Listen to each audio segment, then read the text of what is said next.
Hello students. तो आज हम सम बेसिक कॉन्सेप्ट का एक न्यू कॉन्सेप्ट लेके आए हैं जो बहुत ज़्यादा बेसिक है। ये यहाँ से हर एक चैप्टर में आ सकता है। न्यूमेरिकल क्वेश्चन में ज़्यादा ये यूज़ होता है। That is prefix used in the SI system यानी इंटरनेशनल सिस्टम। तो इसमें हम प्रीफिक्स को हम कैसे यूज़ करेंगे। सपोज करो प्रीफिक्स दे दिया योक्टो यानी योक्टोमीटर या योक्टोग्राम, योक्टो सेकेंड, कुछ भी दे दिया। यहाँ पे योक्टो प्रीफिक्स है तो इसको हम स्मॉल वाई से डिनोट करते हैं। इट मीन्स 10 की पावर -24। अगर मैंने ग्राम के टर्म्स में कहा कि 1 ग्राम इज इक्वल टू, तो 10 की पावर -24 योक्टोग्राम। सेकेंड इज 10 की power -21, that is called Zepto. Small Z से शुरू करते हैं, स्मॉल जेड, जेप्टो। 10 की पावर -18 ऑटो, ए। 10 की power -15 femto, M, sorry F. 10 की पावर -12 पीको, पी। ये ज़्यादा पूछे जाते हैं। 10 की पावर -9 मीन्स नैनो। ये लर्निंग पोर्शन है। 10 की पावर -6 मीन्स माइक्रो। इस तरीके से शो करते हैं। नेक्स्ट इज 10 की power -3 means milli, small M से, जैसे मिलीग्राम, मिलीलीटर, मिलीमीटर। 10 की पावर -2 मीन्स सेंटी, जैसे सेंटीमीटर। और 10 की power -1 means deci, small D से दिखाते हैं। 10 मीन्स डेका, जैसे 1 metre is equal 1 decametre is equal to 10 metre. तो डेका मीन्स DA। हेक्टो 10 की पावर 2 ऐसे शो करते हैं। किलो आपको पता है, किलो मीन्स 10 की पावर 3 किलो। जैसे 1 किलोमीटर में 10 की पावर 3 मीटर। 1 हेक्टोमीटर में 10 की पावर 2 मीटर। ऐसी मेगा, इस कैपिटल M है, दैट इज 10 की पावर 6। जैसे मैंने क्वेश्चन आ गया 1 मेगा मीटर, तो उसे अगर हम मीटर में कन्वर्ट करेंगे तो 10 की पावर 6। नेक्स्ट इज 10 की power 9, that is giga, G for giga. अगर गीगा मीटर आ गया कि 1 गीगा मीटर या 15 गीगा मीटर मीन्स 10 की पावर 9 मीटर। 10 की पावर 12 के लिए टेरा, टी। 10 की पावर 15 पेटा, पी। 10 की पावर 18 एक्सा, ई। 10 की पावर 21 यानी जेटा, जेड। ये कैपिटल जेड है, वो स्मॉल जेड था। अगर स्मॉल जेड आ गया मीन्स 10 की पावर -21, और अगर कैपिटल जेड आ गया दैट इज 10 की power 21। And yotta capital Y, अगर कैपिटल वाई आया है तो 10 की पावर 24। तो इस तरीके से हम इसे क्वेश्चन में अप्लाई कर सकते हैं कन्वर्जन करने के लिए।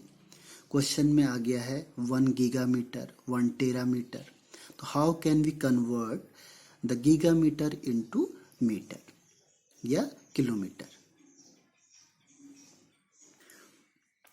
अब हम कुछ इम्पोर्टेंट टर्म्स को डिस्कस करेंगे जो बहुत ज़्यादा बेसिक्स टर्म्स हैं। तो फर्स्ट जो इम्पोर्टेंट टर्म्स है that is mass. Mass means the amount of substance present in it, जितना अमाउंट उस सब्सटेंस में प्रेजेंट है that is called its mass. तो मास जनरली डिनोटेड बाय M, या तो M से या W से भी डिनोट करते हैं। तो the mass, unit of mass is kilogram, gram, milligram या माइक्रोग्राम। माइक्रो अभी हमने देखा था, माइक्रो मीन्स 10 की पावर -6। कन्वर्जन इसमें आता है, मेन यूनिट है, जैसे 1 kg is equal to 1000 gram is equal to 10 की power 6 milligram is equal to 10 की पावर 9 माइक्रोग्राम। तो इस तरीके से हम इसे कन्वर्ट कर सकते हैं, जैसे 1 ग्राम इज इक्वल टू 10 की power 6 microgram. Second terms is volume. Volume means the space occupied by the substance is called its volume, and the substance must be solid and liquid. जो substance होना चाहिए वो solid या liquid होना चाहिए। उस case में ये डिफाइन है कि जितना स्पेस ऑक्यूपाइड कर रहा है कोई भी सॉलिड या लिक्विड, वो उसका वॉल्यूम है। लेकिन गैस के केस में क्या होता है, जो इसकी डिफाइन है वो चेंज हो जाती है। The volume of the container, जिसमें हम उसे रखते हैं। अगर सपोज करो हमने एक छोटे से रूम में रखा है गैस को, तो पूरे रूम का वॉल्यूम उस गैस का वॉल्यूम माना जाएगा। अगर हमने छोटे से बॉक्स में रखा है, तो जिस कंटेनर में भी हम गैस को रखते हैं वही उसका वॉल्यूम होता है, जो उस कंटेनर का वॉल्यूम होगा। क्यों? क्योंकि जो गैस है ये पूरे कंटेनर को फिल कर देती है, यानी पूरे कंटेनर में फिल हो जाती, पूरी जगह पे ऑक्यूपाई हो जाती है, फैल जाती है। इसकी वजह से जो भी कंटेनर का वॉल्यूम होता है, तो जो भी वॉल्यूम ऑफ द कंटेनर होगा, that is the volume of that gas.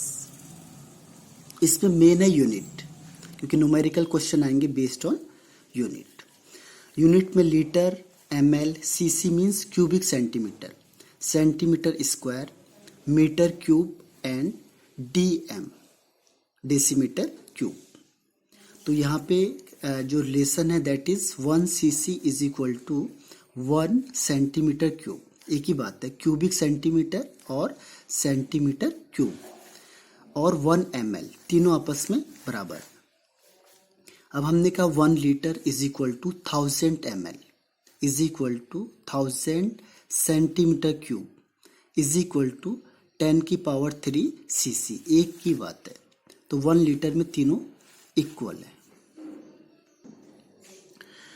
तो वॉल्यूम इज इक्वल टू होता क्या है, length into breadth into height. इसीलिए हम इसे मीटर क्यूब सेंटीमीटर क्यूब से शो करते हैं।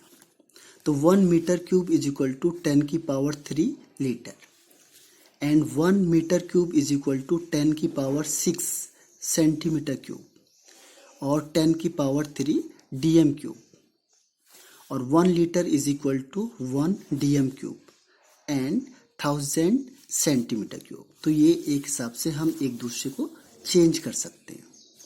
तो ये यूनिट से हम उसे कैसे कन्वर्ट करेंगे। अगर मुझे लीटर में चाहिए या सेंटीमीटर में चाहिए या मीटर में चाहिए, तो we can change, interchange the unit.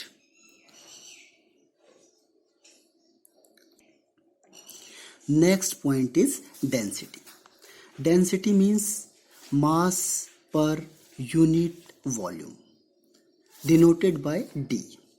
तो D is equal to mass upon volume. तो इसकी यूनिट होगी kg अपॉन मीटर क्यूब और ग्राम अपॉन सेंटीमीटर क्यूब, एक ही बात है। तो कैसे कन्वर्ट करेंगे, अगर हमें चाहिए कि ग्राम पर सेंटीमीटर क्यूब में आंसर आना चाहिए और आंसर आया है वो kg पर मीटर क्यूब में आया, तो how can we convert kg per metre cube into gram per centimetre cube. तो उसके लिए देखो कन्वर्जन का तरीका क्या है, 1 kg अपॉन मीटर क्यूब। तो 1 kg इज इक्वल टू 10 की power 3 gram, and 1 metre is equal to 10 की power 6 centimetre cube.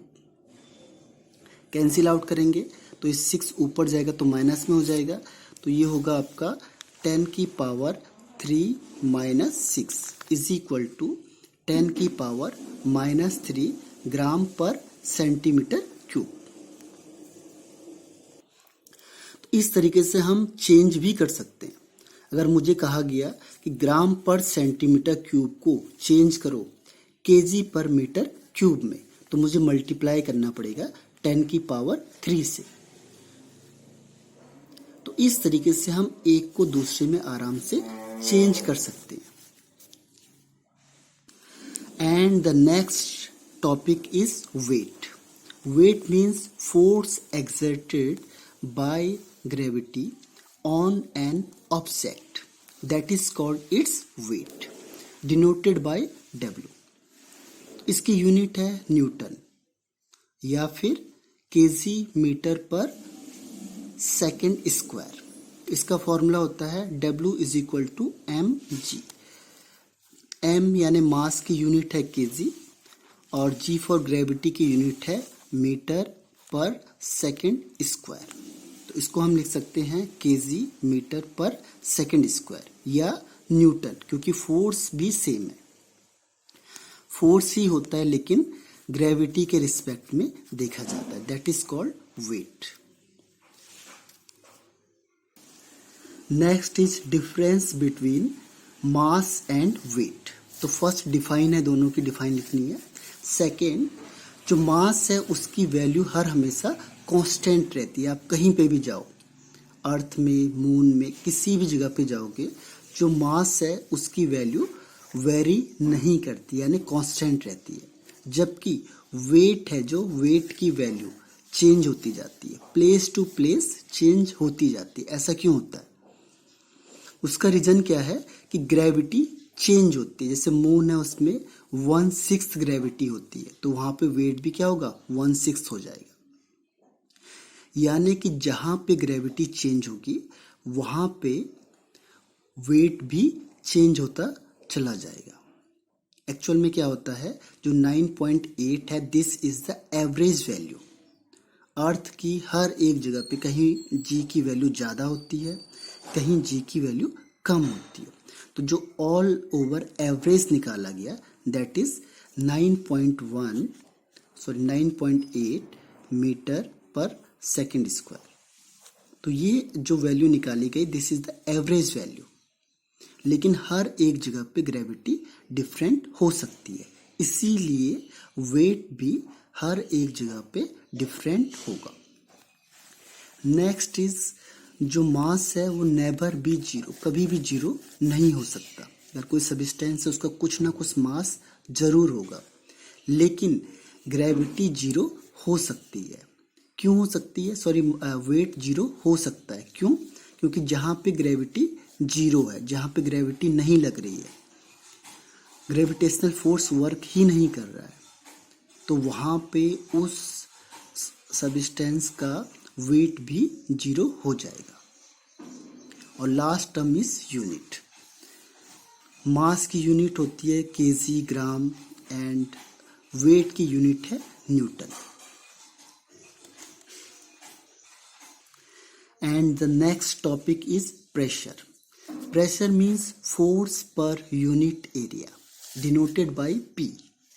P is equal to force upon area. That is force per unit area. Force exert कर रहा है per unit area में, that is called pressure. इसकी unit क्या होगी? Force की unit होती है न्यूटन और एरिया की यूनिट होती है मीटर स्क्वायर। तो न्यूटन पर मीटर स्क्वायर। लेकिन केमिस्ट्री में हम यूज करते हैं एटीएम, यानी atmospheric pressure, pascal, millimetre, centimetre, torr and bar. तो इसमें एटीएम बहुत ज्यादा यूज होता है। What is atmospheric pressure? Atmospheric pressure means the pressure exerted by atmosphere on earth surface at sea level is called atmospheric pressure. जैसे suppose करो आप पे जो इस समय प्रेशर लग रहा है, that is ATM, atmospheric pressure, that is 1 ATM। जितना भी प्रेशर आप फील कर रहे हो अपने ऊपर, कुछ ना कुछ प्रेशर लग रहा है जो हमें रियलाइज नहीं होता है, लेकिन एटमॉस्फेयर हम पे कुछ ना कुछ प्रेशर को एक्सर्ट कर रही है, उस प्रेशर को हम कहेंगे एटमॉस्फेरिक प्रेशर, यानी शॉर्ट में ATM, एटमॉस्फेरिक प्रेशर। यहाँ पे यूनिट बहुत ज़्यादा इम्पोर्टेंट है, क्योंकि हमको क्वेश्चंस में बार में आएगा, हो सकता है हमें ATM में कन्वर्ट करना पड़े, टॉर में आए, MM में आए, तो कन्वर्जन इज मेन इम्पॉर्टेंट। तो इसके लिए क्या करना पड़ेगा हमें, we must have to learn the all units of pressure और एनीथिंग। तो like 1 ATM is equal to 1.013 bar and 760 torr is equal to 760 mm is equal to 76 centimeter. ये 1 ATM is equal to and is equal to 1.013 into 10 की power 5 Pascal. It means 1 torr is equal to 1 mm. तो ये tools को learn करना बहुत important है, अगर हमें एक यूनिट से दूसरे यूनिट में कन्वर्ट करना है then. And the last topic is temperature. Temperature is the degree of hotness और कोल्डनेस ऑफ एन ऑब्जेक्ट या बॉडी। कितना कौन सी चीज हॉट है या कोल्ड है, that is called its temperature. There are 3 common scale to measure temperature. कौन कौन से वो 3 मेजर स्केल हैं जो टेम्परेचर को मेजर करते हैं। First one is degree Celsius, इसे ऐसे भी दिखाते हैं degree Celsius. Second is degree Fahrenheit and third one is kelvin, उसी को हम इंटरनेशनल यूनिट भी कहते हैं। यानी अगर हम कोई भी न्यूमेरिकल क्वेश्चन करते हैं या साइंस में अगर हम टेम्परेचर को यूज करते हैं तो we opt always Kelvin scale, यानी Kelvin scale is a international unit, international system unit. तो first is degree Celsius denoted by C और small t। This is the common scale of temperature. Use होता है weather के लिए, atmosphere के लिए, general हम इसे यूज करते हैं। इतने डिग्री सेल्सियस हो गया है, 25 डिग्री है, 30 है, 35 है, that is common scale of temperature, जो जनरल यूज किया जाता है वेदर वगैरह के लिए, और denoted by degree Celsius. Second one is Fahrenheit denoted by degrees Fahrenheit.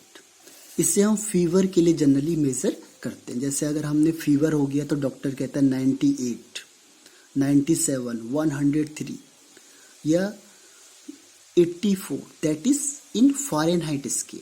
ये फ़ारेनहाइट स्केल में मेजर किया जाता है। तो जो फीवर वगैरह होते हैं उसे हम फ़ारेनहाइट में यूज करते हैं, तो इसको डिनोट यूनिट है degree F। Third one is kelvin scale. Kelvin scale है डिनोटेड बाय कैपिटल T और K। This is the scientific scale of temperature. ये बहुत ज़्यादा इम्पोर्टेंट है कि चाहे फिजिक्स हो, केमिस्ट्री हो या कोई भी साइंस की ब्रांच हो, तो अगर उसमें न्यूमेरिकल क्वेश्चंस अगर आपको सॉल्व करने हैं तो you must have to opt Kelvin scale always. अगर आपने केल्विन स्केल को ऑप्ट नहीं किया या केल्विन स्केल से सॉल्व नहीं किया तो आपका आंसर पहले ही गलत माना जाएगा। रीजन क्या है, इसे हम साइंटिफिक स्केल क्यों मानते हैं? क्योंकि केल्विन की वैल्यू कभी भी नेगेटिव नहीं हो सकती है, क्योंकि क्वेश्चन में अगर नेगेटिव वैल्यू होगी तो आंसर वेरी कर जाते हैं, चेंज हो जाते हैं, कहीं पे प्लस माइनस में डिफरेंस आ जाता है। तो इसीलिए जो केल्विन स्केल होता है इसको 0 डिग्री अटेंड करना इम्पॉसिबल है, तो ये नेगेटिव में कभी जा नहीं सकता है, यानी 0 केल्विन अटेंड करना भी इम्पॉसिबल है। तो इसकी वैल्यू कभी भी नेगेटिव में नहीं हो सकती है। इसीलिए केल्विन स्केल को हम साइंटिफिक स्केल ऑफ टेम्परेचर भी कहते हैं। और जितने भी न्यूमेरिकल क्वेश्चंस होंगे, चाहे वो किसी भी ब्रांच ऑफ साइंस हो, फिजिक्स, केमिस्ट्री हो, तो वहाँ पे हम टेम्परेचर को केल्विन स्केल में ही लेंगे। अब इन तीनों स्केल को देखते हैं, क्योंकि main is the relationship between these scale. How can we convert the one scale into another scale. तो हमने क्या किया कि इसके इनिशियल पॉइंट को लिया, केल्विन स्केल, सेल्सियस स्केल और फ़ारेनहाइट स्केल, तीनों को ले लिया। तो हमने किस बेस पे मेजर किया, फ्रीजिंग पॉइंट ऑफ वाटर। तो हमने देखा कि जो केल्विन स्केल है उसमें आ रहा है 273 केल्विन। डिग्री सेल्सियस में फ्रीजिंग पॉइंट ऑफ वाटर है 0 डिग्री सेल्सियस, और फ़ारेनहाइट में होता है 32 डिग्री फ़ारेनहाइट, यानी तीनों आपस में इक्वल हो गए। सीधी सी बात है, क्योंकि freezing point of water is fixed, then the value of the temperature in different scale must be same. It means 273 Kelvin is equal to 0 degree Celsius is equal to 32 Fahrenheit. Second हमने क्या तरीका देखा, boiling point of water. जो boiling point of water है that is 373 Kelvin. Celsius में 100 degree Celsius and Fahrenheit में 212 Fahrenheit, यानी ये तीनों भी आपस में बराबर होंगे। तो इससे हमने क्या किया, तो इसको स्केल में देख लो, ये स्केल है तो यहाँ पे 273 केल्विन है, ये केल्विन स्केल है, तो 0 डिग्री सेल्सियस यानी सेल्सियस स्केल एंड 32 फ़ारेनहाइट यानी फ़ारेनहाइट स्केल। तो ये तीनों की तीनों लाइन आपस में क्या है, बराबर है, ये लाइन तीनों आपस में इक्वल है। Second is boiling point of water 373 kelvin, ये 100 डिग्री सेल्सियस और 212 फ़ारेनहाइट, ये भी तीनों आपस में इक्वल हो गए, ये तीनों इक्वल है। तो इससे हमने एक जनरल फॉर्मूला निकाला रिलेशनशिप का। कौन सा रिलेशनशिप का फॉर्मूला है, that is scale minus initial reading upon final reading minus initial reading, हर एक की सेम होगी। अब हम इसे अप्लाई करेंगे। अब हमने इसे हर एक में अप्लाई किया। अप्लाई कैसे किया, सी यानी degree Celsius minus 0, initial reading इसकी 0 ले ली, upon 100 minus 0, that is final reading 100 degree Celsius minus 0। Second है केल्विन, के माइनस 273, इनिशियल 273 है, upon 373 minus 273। Third scale is Fahrenheit, F minus 32, क्योंकि 32 से स्टार्ट हो रहा है, डिवाइडेड बाई 212 माइनस 32। तो इस तरीके से ये तीनों स्केल आपस में इक्वल कर दी। क्यों, that is freezing point and second is boiling point के बेस पे ऑफ वाटर, क्योंकि वाटर का बॉइलिंग और फ्रीजिंग पॉइंट हर एक के लिए सेम होगा।